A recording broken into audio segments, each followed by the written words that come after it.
As the snow fell Sunday on Hope Avenue in Grandview Heights, a sign of hope. Some guy yesterday, I don't know who he is, and I think I owe him a beverage if I see him. Some guy with a snowblower clearing a path block after block. He had the snowblower going every couple hours. He was just out here like clockwork almost.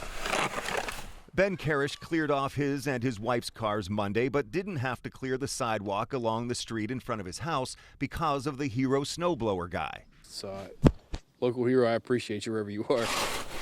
Just a few blocks over. And what did you do today? I helped a guy out because he was stuck in the snow.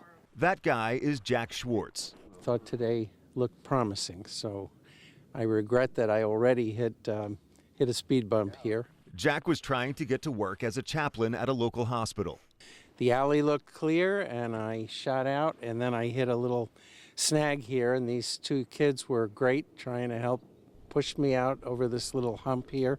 One of those kids was 10-year-old Will Bishop, doing a good deed and giving another sign of hope after the storm. How does it make you feel to be able to help somebody out? It makes me feel great How so? because it just makes my heart feel nice because helping people out when they need it.